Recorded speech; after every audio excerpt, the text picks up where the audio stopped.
DeFi Slate team.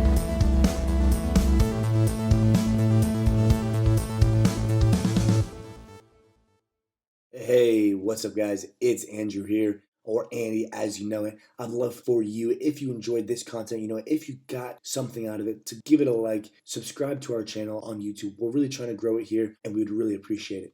Cheers, guys, and I hope you enjoyed.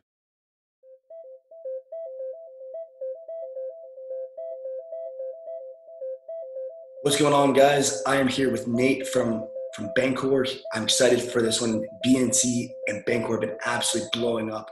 Sure. Thanks for having me. Great to be here. I guess just to delve into my background a little bit, been in the crypto space for about 3.5, 4 years now. Bancor V2 is, I think, way more of like a radical innovation. We've completely flipped the AMM, an idea of AMMs on its head. And we can dig into sort of like the roadmap of what's coming up for us, but we have liquidity mining, BNT liquidity mining coming up very soon. So it'll be amazing to watch that once that goes live, what it really does to these pools, and also the price of BNT and the protocol in general. I'm kind of familiar with XP. I'm sure a lot of crypto users and just gamers in general, they have the concept of XP, and in the Ether, it seems to translate pretty directly into experience. Is that a fair analogy? That's exactly right. And so I want to clarify, we are really servicing the communities of both DeFi projects and any other project built on top of Ethereum. So our core target, our core people that we want to serve are those communities. And so the XP system is one of the unique ways that we believe we are servicing those communities. Right now, how do you indicate that you are a DeFi expert or you have knowledge within the DeFi ecosystem? Right, so that is the entire process, right? So it's very, very simple to get your Bitcoin on to run Bitcoin and turn it into a productive asset. It just takes a bit of time. And yeah, that's it. So now once this submits to Ethereum, then I'll actually go ahead and be able to check my MetaMask wallet. Oh, perfect, it's done. So we can come back here, and we can refresh this real quick. So basically, if you want to add tokens to your MetaMask wallet, all you gotta do is go to CoinGecko, and go here to contract, which is a super cool feature, and just hit copy, and then come back up to MetaMask in your wallet. Hey, and Bitcoin's moving up today, looks good. Come back up to MetaMask in your wallet, and add the token, custom token, run Bitcoin, next, boom, and there it is. The run Bitcoin is in the wallet. SushiSwap has literally taken over the entire world of DeFi. It's very similar to the YAM interface with a Uniswap idea. If you haven't noticed already, these coins, all of these coins, they have been pumping recently. Well, obviously not DAI and USDC, but these coins, Link, Yuma, Band, Comp, Lend, SNX. A lot of these have been pumping already, but this was just another pump waiting to happen, because what people are doing is, obviously you need these tokens to contribute to these pools. So these people are buying these tokens to be able to create liquidity on Uniswap to then bring the tokens over to this pool. This is kind of how it works, so we'll go over this in the post. Basically, you have to get the LP tokens by providing the liquidity to Uniswap, and then you earn the sushi, and then they actually do a transfer over to SushiSwap, right? So this is going to be coming. This is going to be the final test, is the transfer. So this is really key. Coming at you with a little market update. It's a little bit different from our normal podcasts and tutorials, but with DeFi winter, pressing on, we do get some days of life, and you can see obviously the total value locked really started to ramp up in June, from June to July, and July to August. It was a constant increase. Right now the dollar price is going up. People are looking to do things with those dollars.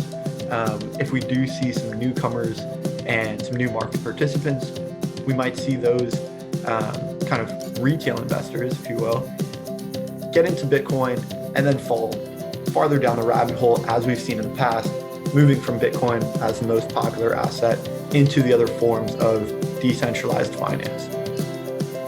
And we can see here with a big jump in Uniswap volume and curve volume on 26th. Not sure what happened there, but you can see some other really great analytics here on Dune Analytics. So weekly volume, Uniswap clearly leads, and there are just these huge days, over June, July, August. That was certainly Uniswap's time to shine. But if we kind of hone in on just this top and this fall,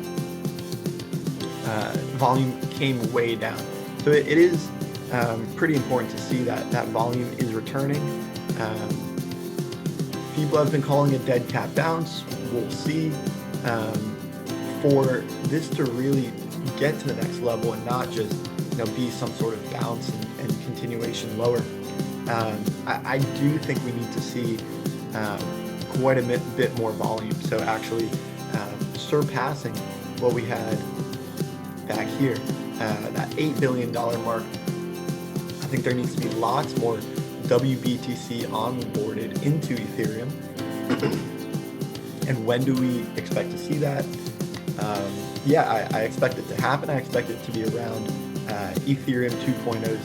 What's going on, guys? It's your boy Andy back at it with another one. It is a cold Wednesday here, and we are getting after it with my friend Yaron from B Protocol. B Protocol is called Backstop Protocol. I'll let Yaron talk more about that. Yeah, so B Protocol is the decentralized desktop protocol. So basically, after working on Kyber, and on Kyber we were working a lot on algo trading, specifically on-chain algo trading inside Ethereum network. So I did a bit of work and study on more centralized traditional venues, and then started also consulting about liquidations in DeFi. And actually seeing, how it works very differently in the real world as opposed to DeFi. Another crazy day of DeFi. I'm here with Ross. Ross is the man at DeFi. So yeah, we're DeFi. We're a high-speed layer 2 DEX built on Ethereum. We're using the Starkware ZK rollup technology. So what that means is that trading is abstracted away from the underlying Ethereum blockchain. So you can trade very, very high speed, 9,000 transactions per second, completely private, instant clearing, and we also give aggregated liquidity. But the important thing is, you're always in control of your funds with still a DEX. So if Diversify was to go offline for whatever reason, you can always get your funds back from the exchange, and that's the beauty of ZK rollups, that the security is linked to the underlying Ethereum blockchain. Andy here again today with a video for you guys. This is about Oxus Wallet. Oxus is a new sponsor for the DeFi Slate podcast and media and all the stuff that we're doing. We're super thankful to have them in the family. And today we're going to do a quick primer on what Oxus Wallet is. To me, is a safe cold storage wallet. Right, so you can have your ledger that is completely cold storage and offline. You can have your yield farming. You can have your MetaMask that's connected, but Oxus is another avenue, right? So completely non-custodial here, and you can even exchange, right? You can exchange through the wallet interface itself, right? And so say if you have one Bitcoin Cash, right, then you can start the exchange and make it through, and you can see all the exchanges through here, right? So this is Oxus. That's the exchange tab, right?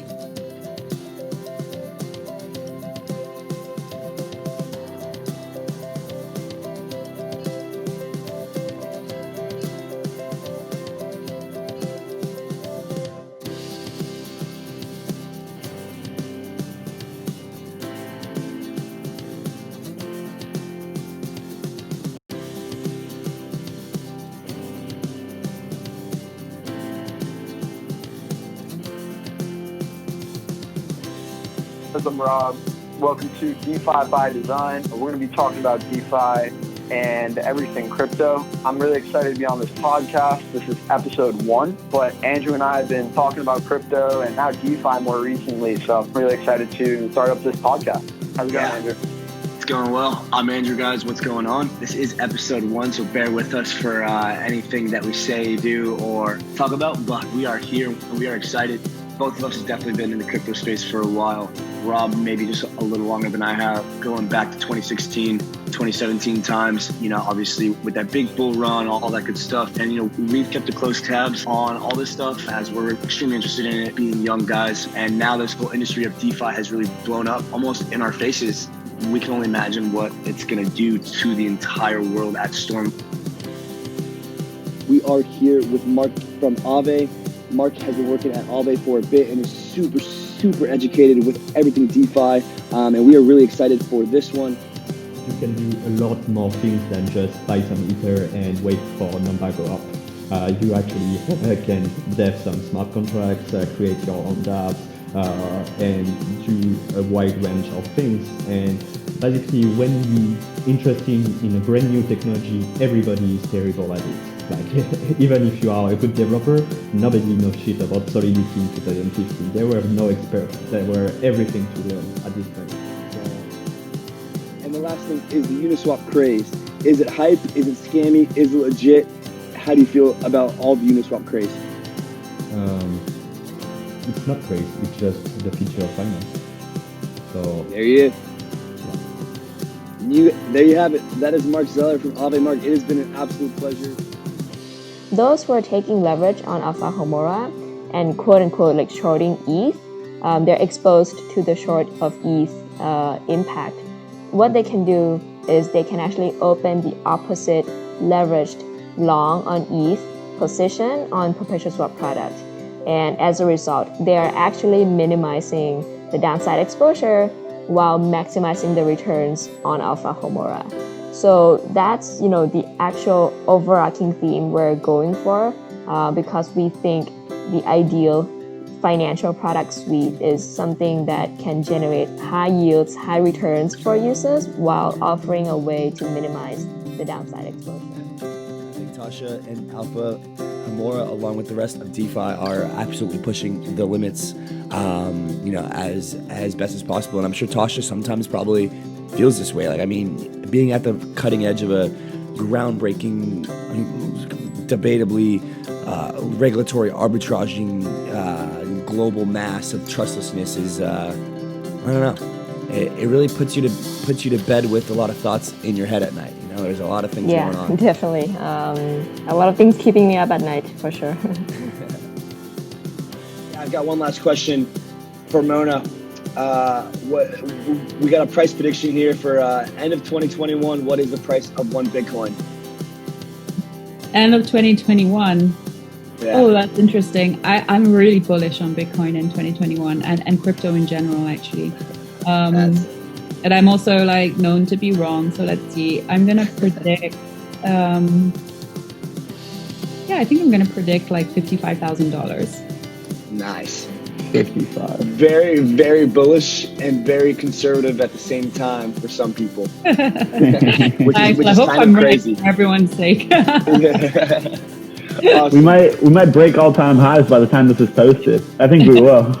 Yeah. That's crazy, actually. Wow, this has been a wild year. Yeah, totally. I think it's great. It feels like crypto got forgotten about and was hated for a while from kind of people outside of the seriously core passionate people, and it feels like that's all coming back now, and I'm really excited about it. Yeah.